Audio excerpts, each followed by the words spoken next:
Riders ready, watch the gate.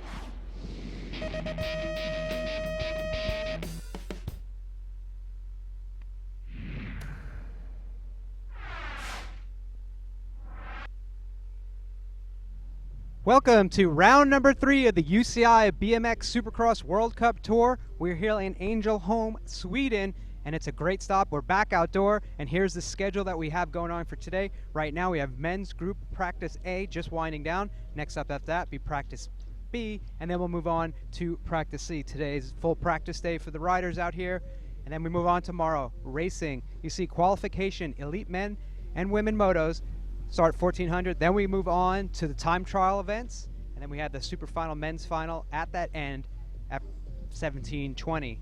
And then on Sunday is the race day. We start off with those 8th finals, move in the quarterfinals for the elite women and the elite men, and then we move on in that program semifinals, and then you get the final race of the day, the main event for each of the elite women and the elite men here. We will watch it all live right here on BMX Live TV.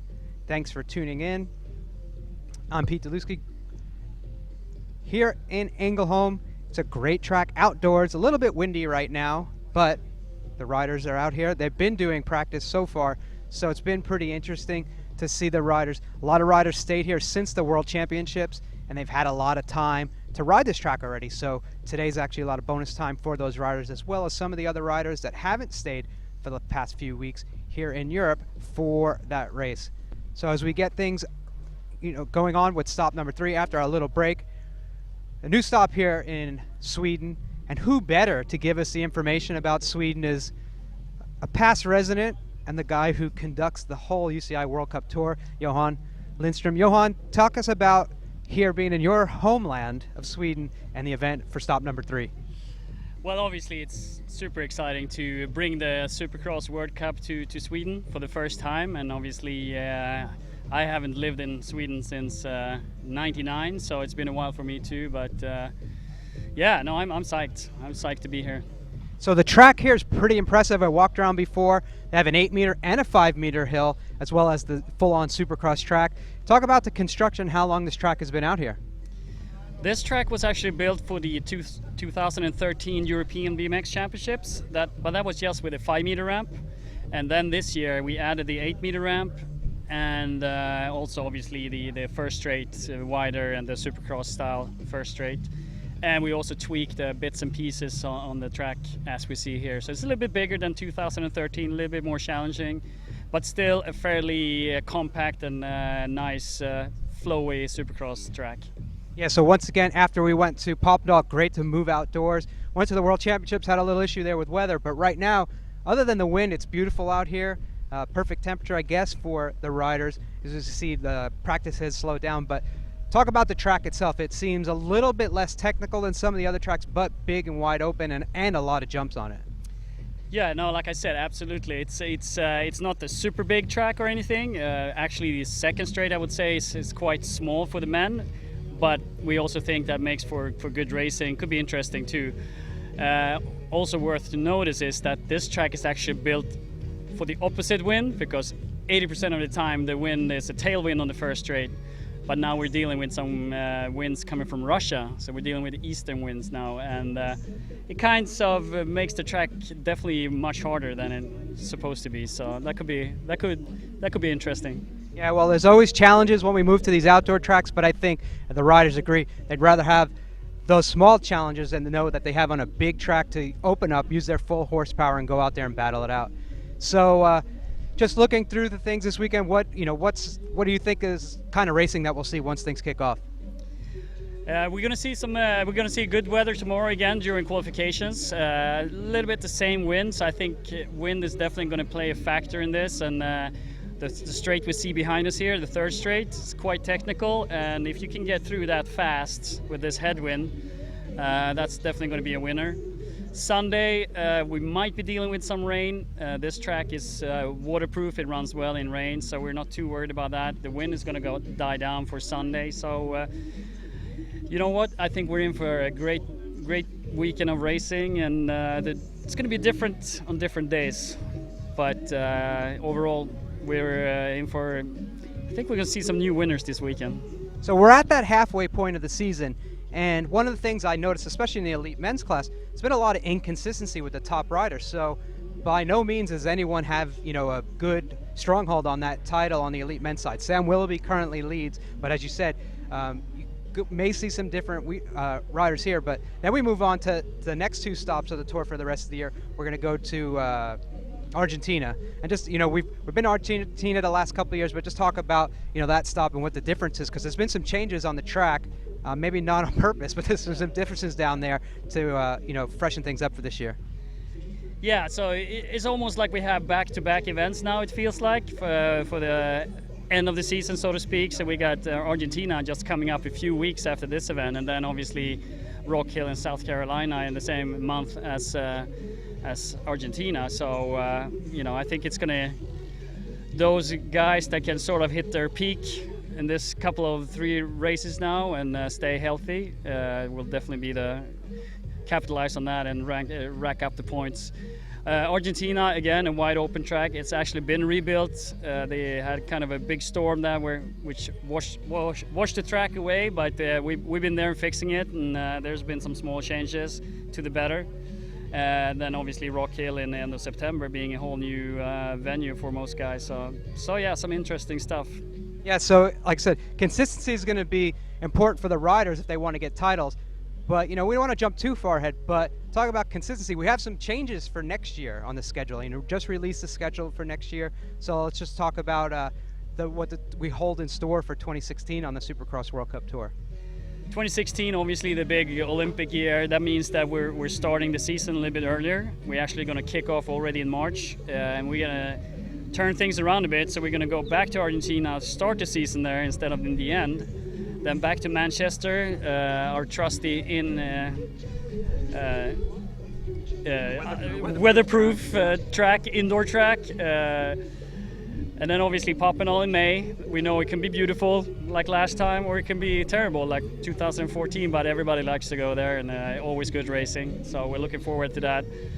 Then obviously a big break with the Olympics in August, and then we're coming back strong with a back-to-back events in the US. So for the first time ever, we got 2 World Cups in the US, and the first one is Rock Hill in September, and then the finals in Sarasota, Florida. So I think we're going to see some good racing, and hopefully homecoming of a new Olympic champions and things like that. So exciting seasons for sure.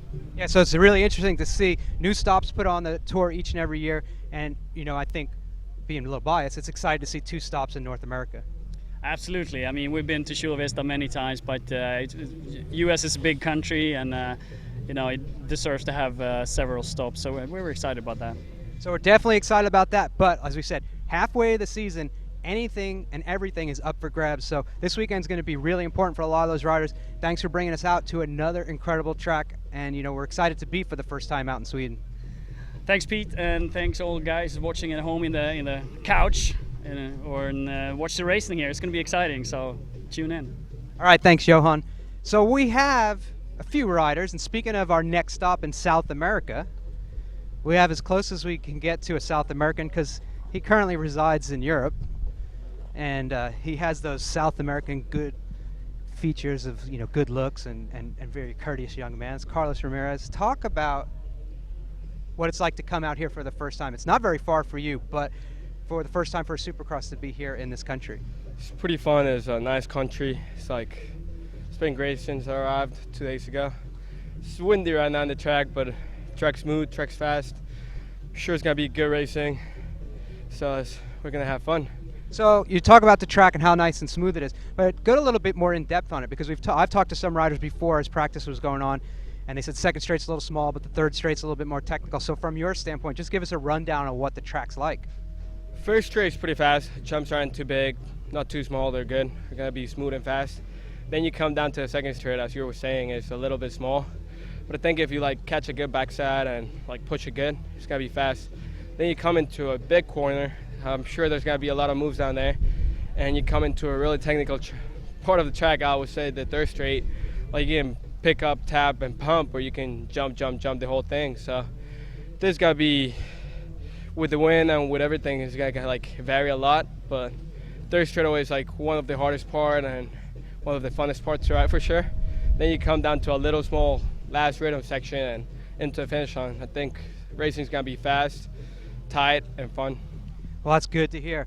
Now I know, we have a great fan base, especially in Colombia, your home country.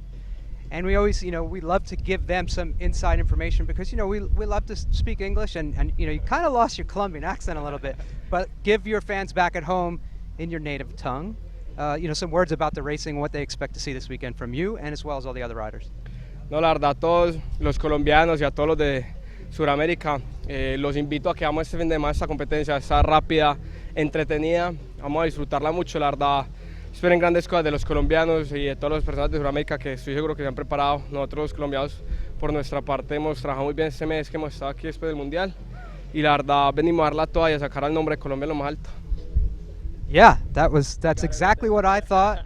But well, thanks so much for stopping by. Thanks for giving us the bilingual interview for the fans, and thanks for smelling so nice. Because we're at the end of practice, and you smell like you're getting ready to go to the club. But thanks and good luck this weekend. Thank you, Pete, and thank you everyone for watching.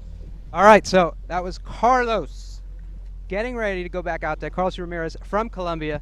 So next up, we'll get a different point of view. We'll have one of the coaches from one of the, I think right now, the leading country in maybe in the elite men's class, maybe both. But Wade Boots, former rider, never rode Supercross. He couldn't hang, but I did a couple. Oh, he did a couple. I forgot that he went to those. But so Wade, you guys stuck through the last few weeks out here. Talk about what it's like, being from abroad, living in Europe and traveling all around, hitting all these tracks for the last couple of weeks. Yeah, it's difficult for Australians because it's such a long trip to get back here to Europe. So we decided as a group, and even the American-based guys, to stay in Europe this time and make the most of the journey of having a bit of a break after the Worlds. And they went and had a little bit of a holiday and come back here. We got back into training camp and had a good week here with all the staff and riders. So we're pumped to get here for the race this weekend. But it is challenging. So we try to make good decisions around rider welfare and how that affects their performances at the big races. Yeah, so it's definitely a big commitment for yourself as well as Australian BMX and high performance team, and just talk about how great that support is to let you guys basically live here for the past few weeks. Yeah, it's absolutely a privilege to have the support from the Sports Commission and the High Performance Unit, and but we just got to make things efficient with trying to minimise the travel, and it's basically the same cost if we go home or stay. So it's best to stay and enjoy the journey of what the riders are doing and the staff, and have a great campaign coming into each World Cup. So coming off the World Championships, it was kind of a high and a low for Australia. You start out with Carolyn Buchanan getting second place in the elite women's class, and then you go to the men's class. Sam's kind of leading, has an issue on the track, crashing, and so he's obviously going to leave the race with a bad taste in his mouth. So now you guys are all stuck together for a few weeks here in Europe. How did that help or hinder your guys' stay here? With especially Anthony crashing, both your guys in the main event, both kind of crashing out. How did they use that to help fuel themselves? Because as we said, you guys went a lot of tracks around here and rode a lot while you guys were actually here. Like, it's tough, Pete. We had 5 chances of medals on the weekend. We came away with 1, just because crashes or poor decisions of athletes. But we try to adapt and move on. It's done, and what's the next race, and let's go on with it. But it's been great because the riders actually been debriefing together in our team meetings and discussing things and working on tactics that we've got to move forward. So it's actually been really positive for us, and I think we're going to be in a great position moving forward. All right, well, awesome. That's great to hear. Thanks for giving us that other side of the spectrum insight, Wade, and good luck to you and your riders this weekend. Thanks, Pete. So speaking of riders from Australia, any pro level interview would not be complete without interviewing this guy. Number 91, maybe number 7, but number 1 in a lot of people's hearts. It's Sam Willoughby. Sam, talk about Stop 3 here, and you got to ride the track throughout the week, or last week, and then as well as a little bit today. Yeah, I was lucky enough to come up here last week. We stayed on after the Worlds and had a bit of time out here, so it's a great track, awesome facility, turns are really good. The jumps are a little simpler than we're used to at Chula Vista or Papendal, but it's going to make for great racing, and obviously today it's a little breezy, so kind of had the luxury of having some practice under my belt, so just shut it down a bit early. So you guys stuck out, since the World Championships here, and we discussed that a little bit with Wade. A little bit of time for you to kind of regroup, look at things, and you guys rode a lot. So just talk about that experience because you can usually go back to races, come back to San Diego, and ride at your couple local tracks. But this time you seemed like you guys got to do a lot of riding and kind of go back to basics, just track to track to track. Talk what it was like to have a little bit of difference in the way your riding schedule's been. Yeah, it was kind of an awkward time frame between the Worlds and Sweden, and with no races back in the US, we just decided we'd make a road trip out of it, kind of, and stayed over here with the Aussie team and my coach Sean Dwight, and we just had a good time for a couple of weeks. We took a few days off after the Worlds and kind of recouped, and I was smashed after the Worlds. I was sick for a few days, and then we went up to Papendal and messed around on that track for a couple of days, which was fun, and then came out here for a week, and this is our second week in Sweden now, and we had a few days on the track last week, and it's been fun to kind of go back on the road with the boys and the group, and we've had a great time. So looking forward to racing, and then get home again after this. It's been about 5 weeks on the road, so. So yeah, after 5 weeks on the road, it's always exciting, get to a race, move on. But also, I guess you had a little bit of fun. You talked about, the riding aspect was fun, but you had a little bit different kind of fun yesterday. Give the riders and the fans a little insight of, you got a little bit of an early birthday party yesterday. Yeah, for those who know me, I'm a big motorsport fan, so I got a go-kart at home and love anything to do with motorsports. So we found a little go-kart track, and the team took me out there for my birthday and had a bit of a mess around on the track. So that was some fun, and I always like to get out there whenever we can. Pretty much every place we go to, we find the local go-karts and have a smash around on them. Well, that's definitely good. So coming into the race, red plate, points leader, what do you have to do to focus on these next 3 races to be consistent overall for the rest of the season and try to obtain the title? Yes, it's just a consistent game, one race at a time, and obviously the key is to try to come into every event as prepared as possible, and put your best foot forward, and I feel like we've done that here, coming here a week early, and we've got time on the track. I'm comfortable on it, and so now it's just a matter of going out there and trying to execute over the course of the 3 days. And like I said, it was nice to be able to sort of play the tactic game a bit today, and sit back and kind of watch everyone else struggle in the wind and not have to worry about it. Well, awesome. Thanks so much for taking the time out, coming on and joining us, and good luck this weekend. Cheers. All right, so that's Sam Willoughby, marketing your programs number 7 now. And we'll move on the program. Next up, another one of the heavy hitters out here on the Supercross World Cup Tour, past champion of the series, number 11, from the United States of Americas, Connor Fields. Connor, it's a beautiful day out here at the BMX. So talk about this track. Give us your insight on how the track rides and the difference from this to, say, like Papendal, another big outdoor track. Yeah, when I first got on site here and checked out the track, I was really pleasantly surprised.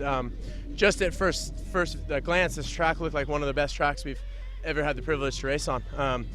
Straightaways are wide. The jumps are tricky, but not so difficult to the point that it's, you have to focus more on making around the track than racing. It's long, but not, too long. Everything about it, is top notch, and I was super excited when I saw it. And then after riding it today, it's great. All right, that's really good to hear. So on this track, what do you think? Give us your terminology of what you think as far as the power to technicality ratio. Every track's the same. The start is always about the power and the strength, and then once you start hitting the straightaways, it's always about the technical side. And the sport's gotten so developed, and everybody is so good, and the level is so high that the slightest mistake, people will be able to capitalize on. All right, so when we get to racing here, what kind of I guess it's kind of hard, but what kind of racing do you think we're going to see? I think you're going to see some great racing. I think you're going to see some good racing as far as the passing goes. It's not going to be so much follow the leader. Wide turns, wide open stuff. I think it's going to be, one of those tracks where the top guys are able to shine, because if they have a bad start or get caught in the back, they can work their way through the pack. And overall, I think, obviously Olympic qualification is on the line for everyone here. So, no one's going to be backing off. Everyone's going to be going for it. And I think it's going to make for some exciting racing. So this year's been a little bit different. There's a little bit of inconsistency among who we would consider the normal top riders in the class. And unfortunately, we're going to categorize you as one of those guys right now. I think you're sitting 11th overall in the series, or maybe 12th. But we're only at stop 2, and the points aren't very far apart. So what are you going to have to do here for these next 3 races to be consistent and make your way to get a run at that title? I think that just goes to show the level of the sport and how high it's gotten. You know, it used to be, a handful, 4 or 5 guys that you could count on being in the final every time. And nowadays, I think only 2 or 3 guys were in both the finals of the first 2 rounds. And there'd be no surprise if 7 new guys made the final here. That just goes to show how hard everyone's working and, how good the level's gotten. For myself, I've been in the semifinals both times. It's been silly mistakes that have cost me. And for me, it's just been going back to training and trying to correct those mistakes and find my way back in the main event. So for someone who has that experience of going to the Olympic Games and just have a lot of things going on, how much do you realize that focus is going to be needed from here, not just for now for the rest of the season, but as you said, for those Olympic qualifiers? I mean, that focus has never been turned off.